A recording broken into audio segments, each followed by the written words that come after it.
les amis, aujourd'hui on est en pleine nature, il n'y a pas de fond vert, c'est vraiment le fond de Revest-les-Eaux, c'est à Toulon, à côté de Toulon.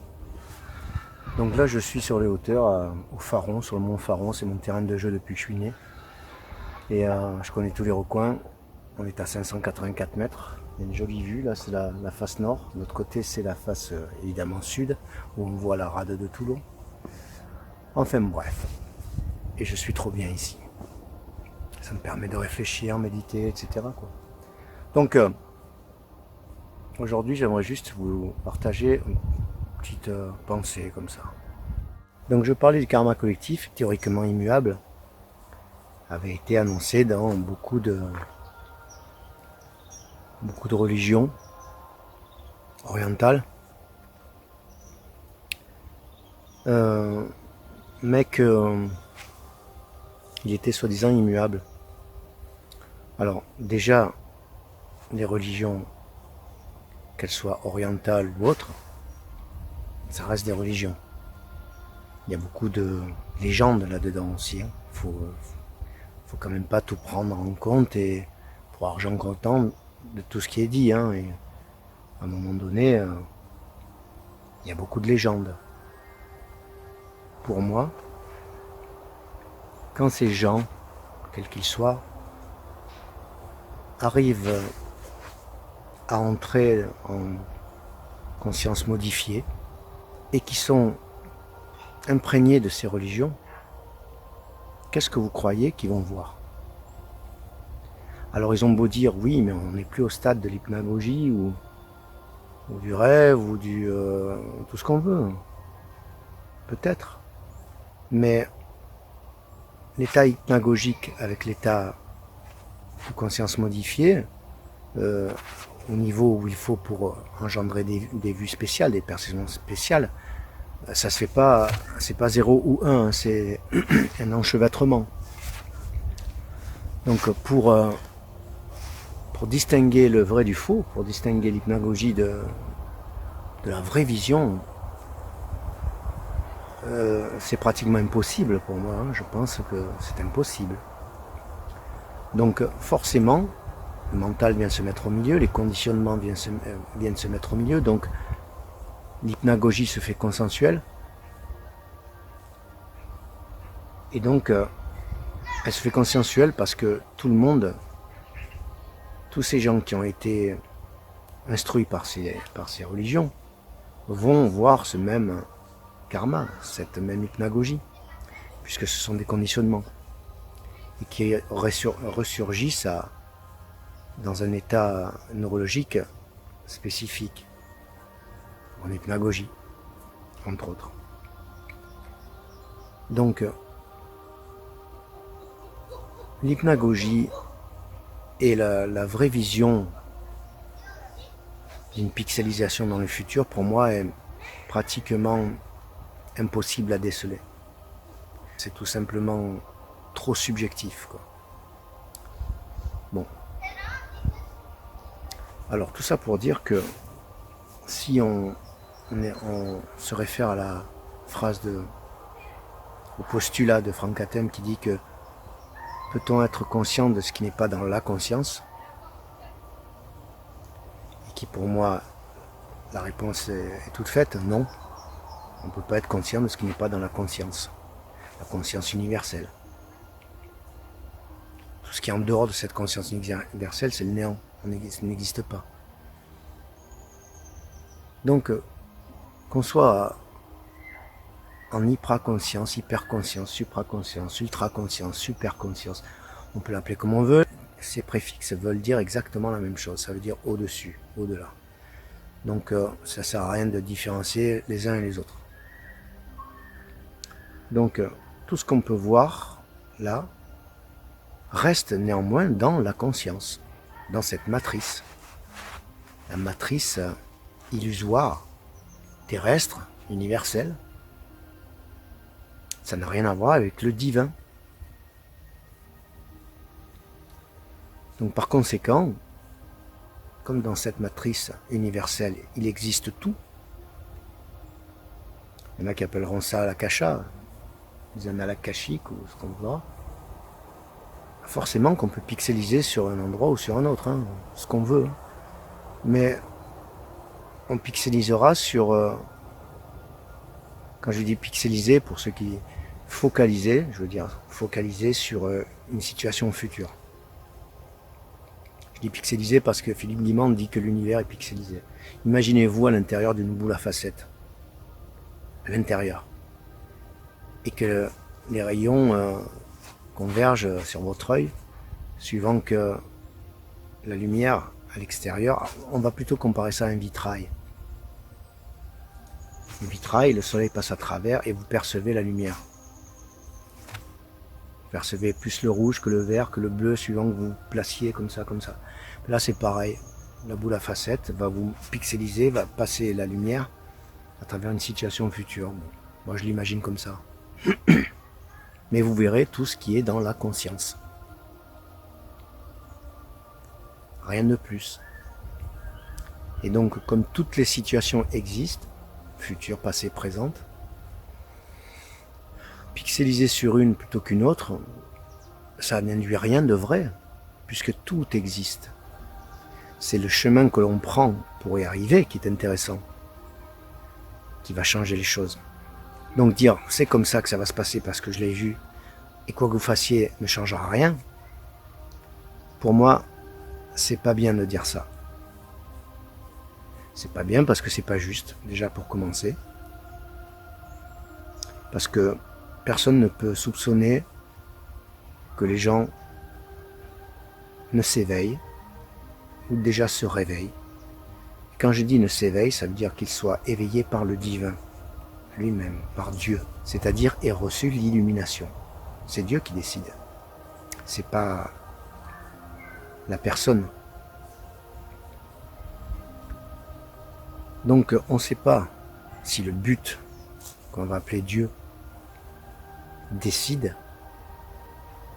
décidera combien de personnes vont être illuminées ou pas. Personne ne peut le dire, puisque Dieu c'est quelque part c'est le néant. Et on ne peut pas avoir conscience du néant. Enfin, on a conscience que les néants existent, mais on ne peut pas avoir conscience du néant.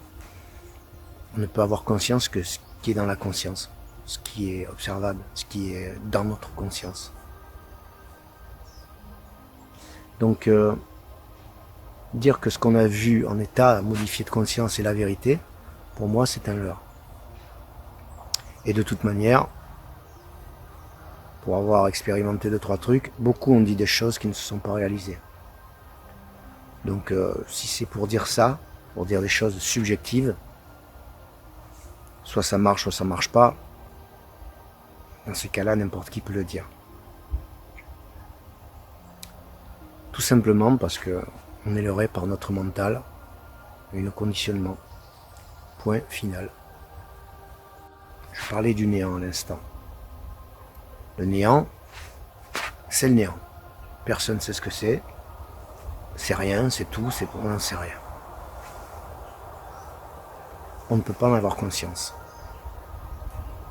C'est-à-dire que dès l'instant où vous avez conscience que vous êtes dans le néant, ça ne peut pas être le néant, puisqu'on ne peut pas être conscient de ce qui n'est pas dans la conscience. Par conséquent, ça remet en cause certaines choses. Ça remet en cause un état de conscience à 4 Hz et qui est assimilé au néant, au Wuji des taoïstes. Ce n'est pas le néant. Parce que si on a conscience d'être dans ce néant à ce moment-là, ce n'est pas le néant. Puisqu'on ne peut avoir conscience que ce qui n'est que dans la conscience. Mais ce but infini reste inatteignable. Même si le processus est de revenir à lui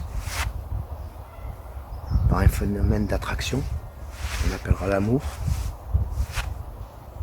mais qui est contrarié par ce phénomène de répulsion qui est la conscience et qui, en son point de rencontre avec cet amour,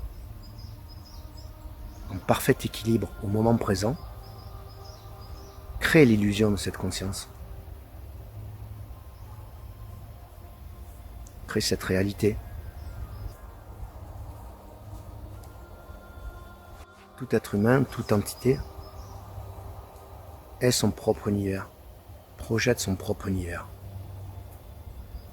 Donc là, je projette mon propre univers.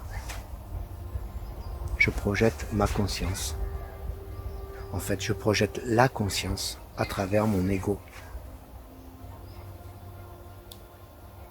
Chacun a son univers personnel. Et tous ces univers personnels des 8 milliards d'êtres humains que nous sommes, du fait que nous sommes tous connectés, s'interpénètrent et créent un univers consensuel que tout le monde voit à peu près. On voit à peu près tous la même chose. N'est-ce pas, l'oiseau? Donc voilà, tous les univers sont interpénétrés. C'est pour ça que c'est une absurdité de dire que le karma collectif est figé. Non. Parce que plus il y aura d'êtres éveillés sur Terre, c'est-à-dire ayant reçu l'illumination divine, incontrôlée, additionnée de tous ceux qui se réveillent petit à petit, et qui vont induire beaucoup plus d'amour parce qu'ils auront compris que c'est l'altruisme, c'est l'empathie, c'est l'amour qui conduit au but initial, l'unification.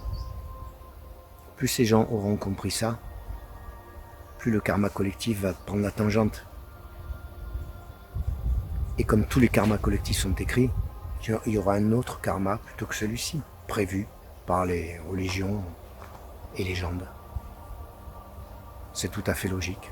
C'est dans la lignée de Philippe Guimand, qui est chercheur au CNRS, c'est pas un con le mec. Et chercheur au CNRS qui est très très ouvert, et qui remet la conscience au centre de la discussion, comme Franck Hatem qui est métaphysicien. Donc j'aurais plus tendance à écouter ce genre de personnes que d'autres qui prétendent autre chose. Voilà mon point de vue les amis. À bientôt. Moi, je t'ai expliqué ça une fois que quand j'étais minot, je pensais que j'étais seul. Il n'y avait que moi, j'étais Dieu, tu vois. Il n'y avait que moi et moi je créais tout. Donc j'avais mon univers personnel. Et donc il n'y avait pas d'autre univers, c'était moi qui créais tout mon film. C'est pas exclu. En tant que Clément. Ouais. En tant que Clément. Enfin, en tant que mon entité personnelle. Bah, pas Clément, l'ego, la conscience. Mais si c'est en tant que ton entité personnelle, on est dans le solipsisme. C'est-à-dire que tu penses que tu es seul et que il y a rien. Je pensais être la conscience même. Mais que la conscience même s'incarnait dans moi et qu'il n'y avait rien d'autre. Je pensais ça quand j'avais 10 ans. Oui, mais finalement, Franck Hatem, c'est une forme de solipsisme, mais évoluée. Parce que le solipsisme, finalement, c'est l'ego qui se croit seul, tandis que chez Franck, c'est pas l'ego qui se croit seul, c'est la conscience qui est seule. C'est pas la même chose. Puisque l'ego, c'est ce qui est personnel, et la conscience, c'est ce qui est impersonnel. Je pensais, ne t'inquiète pas, tu es à l'abri. Parce que c'est toi qui crées tout. Et même ce que je suis là, même Clément, avec mes mots de quand j'avais 10 ans, tu vois. Mais c'est ce que je pensais au fond de moi. C'est bizarre quand même. Hein. Mais voilà. Alors, est-ce que la conscience, elle crée un seul corps, c'est-à-dire moi, et moi, je te crée en même temps. Tout ce que je suis en train de dire, tes réponses, tout ça, je les ai déjà créés, si tu veux. Ou alors, il y a la conscience qui s'incarne dans plusieurs égos. Et à ce moment-là, il y a 8 milliards d'univers différents qui s'interpénètrent, puisque tout est connecté. Et à ce moment-là, toi, tu vas voir mon univers, moi, je vais voir le tien, à quelques détails près. Ou moi, si je suis plus inspiré par la musique, je vais voir des trucs qui se rapportent à la musique, alors que toi, tu vas pas forcément les voir, sauf si je te les montre. Voilà. Tu vois ce que je veux dire? Les gens s'éveillent, s'aperçoivent de certains trucs. Certains reçoivent l'illumination, certains autres se réveillent, mais ça va dans le bon sens. Et c'est exponentiel. Donc à un moment donné, il va y avoir une bascule. Et certains qui disent que ça va prendre 200 ans dans certaines écritures, enfin pratiquement toutes les écritures, et tous ceux qui le relaient, se trompent peut-être. Donc ça risque de se passer bien avant. Et ça fera changer de paradigme. Alors certainement on va y laisser des plumes. Certains vont mieux s'en sortir que d'autres, ceux qui sont déjà réveillés aujourd'hui. Certains vont le prendre sur la gueule, vont rien comprendre. Et ils vont pas accuser le coup. Certains autres auront fait des choix dans leur vie qui vont les faire mourir prématurément. Et certains qui auront su éviter les gouttes parce qu'ils étaient un peu plus éveillés que les autres, réveillés que les autres, on va dire. Parce que l'éveil, pour moi, c'est l'illumination. Je fais un distinguo entre réveil et éveil. L'éveil, c'est l'illumination, point barre. Le réveil, c'est ne pas être dupe, savoir ce qui se passe. Et aussi avoir des éclairs de conscience, voulu ou pas voulu, qui les mènent sur le chemin. Et sur ce chemin, un pavé de synchronicité, comme dirait Philippe Niman. C'est-à-dire que on voit, si on fait attention, on voit les signes qui vous mettent sur le chemin. Vous dites que vous êtes sur le bon chemin, on le voit.